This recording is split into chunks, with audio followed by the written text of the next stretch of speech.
الحمد لله وحده لا شريك له والصلاة والسلام على من لا نبي بعد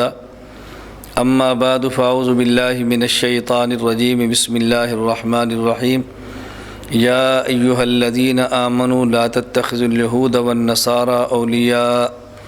وقال النبي صلى الله عليه وسلم من تشبه بقوم فهو منهم اللهم صل على محمد وعلى آل محمد كما صليت على إبراهيم وعلى آل إبراهيم إنك حميد مجيد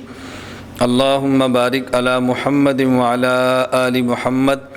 كما باركت على إبراهيم وعلى آل إبراهيم إنك حميد مجيد۔ قرآن کریم میں اللہ رب العزت نے جہاں انبیاء اور صلحاء اولیاء کے ساتھ محبت کرنے کا حکم دیا ہے، ان کی اطاعت کرنے کا حکم دیا ہے، وہاں اللہ اور اللہ کے دین کے دشمن بطور خاص یہود و نصارہ سے دور رہنے اور بچنے کا حکم دیا ہے۔ اور حدیث پاک میں حضور اکرم صلی اللہ علیہ وسلم نے ان سے اس حد تک اجتناب اور دور رہنے کی ترغیب دی کہ رسول اکرم صلی اللہ علیہ وسلم نے فرمایا من تشبہ بقوم فہو منہم، کہ جو شخص جس قوم کے ساتھ مشابہت اختیار کرتا ہے یہ اس کا شمار انہی میں سے ہوگا، یعنی قیامت کے دن اس صف میں کھڑا ہوگا جن کے ساتھ مشابہت اختیار کرتا ہے۔ میں نے یہ آیت اور حدیث مبارک پیش اس غرض سے کی ہے کہ ہمارے ہاں ابھی 2 دن بعد 1 اپریل آنے والا ہے، اور اس موقع پر اپریل فول یا اپریل فول کے نام سے ایک قبیح اور گندی رسم چل رہی ہے۔ یہ دراصل نصارہ نے بطور خوشی کے ایک دن منایا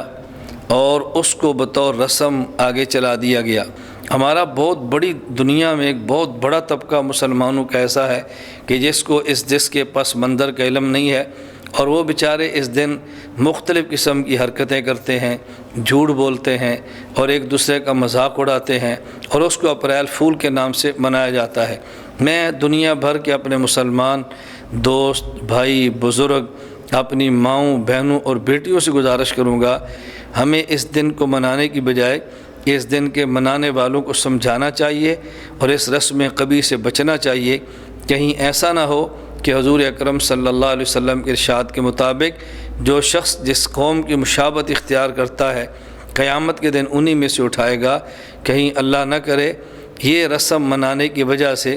اور اس دن میں اس گندی رسم میں شرکت کی وجہ سے ہمارا روز معاشر شمار ان کے ساتھ ہو۔ اللہ تعالی ہماری حفاظت فرمائے، اور ہر موقع پہ ہم مسلمانوں کو اسلام، شریعت، رسول اکرم صلی اللہ علیہ وسلم کی سنت کا خیال کرنا چاہیے، اور ہر اس رسم سے بچیں جس سے کفر اور بدعت کو تقویت پہنچتی ہو، اسلام اور سنت کا نقصان ہوتا ہو۔ 1 اپریل فول کی جو رسم ہے، جہاں اس میں کفار کے ساتھ تشبہ ہے، کفار کے ساتھ مشابہت ہے، اس کے اندر کئی اور قباح اور کئی اور گناہ بھی شامل ہو جاتے ہیں۔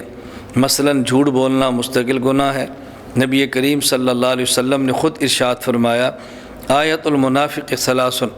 منافق کی 3 نشانیاں ہیں، ان میں سے ایک نشانی یہ ہے اذا حدث کذب، جب کافر مسلمان منافق بولتا ہے تو جھوٹی بات کرتا ہے، تو ہم جھوٹ بول کر خود کو منافقین کے زمرے میں شمار نہ کریں۔ پھر اس موقع پہ ایک مسلمان دوسرے کا گویا تمسخر اور مذاق اڑاتا ہے، اور قرآن کریم نے اس سے منع کیا ہے کہ کوئی مسلمان دوسرے مسلمان کا تمسخر اور مذاق مت اڑائے۔ پھر اس موقع پر دھوکہ دیا جاتا ہے، اور دھوکہ دینا مستقل ایک گناہ ہے جس سے شریعت نے بہت زیادہ روکا اور منع کیا گیا ہے۔ پھر اس موقع پر دھوکے کا الگ گناہ، جھوٹ کا الگ گناہ، کفار کے ساتھ مشابہت کا الگ گناہ، اور کفر کی رسم کی تقویت کا الگ گناہ ہے۔ اور جس دن مسلمانوں کے ساتھ مذاق کیا گیا اس دن کو خوشی کے طور پہ منا کے ہم گویا کہ مسلمانوں کے اس تاریخی موقع پر جو کہ افسوس کا دن تھا، خوشی کا اظہار کرنا، یہ گویا اسلام اور مسلمانوں کے زخموں پر ایک نمک چھڑکنے والی بات ہے جو مستقل گناہ ہے۔ اس لیے ہمیں ان قباح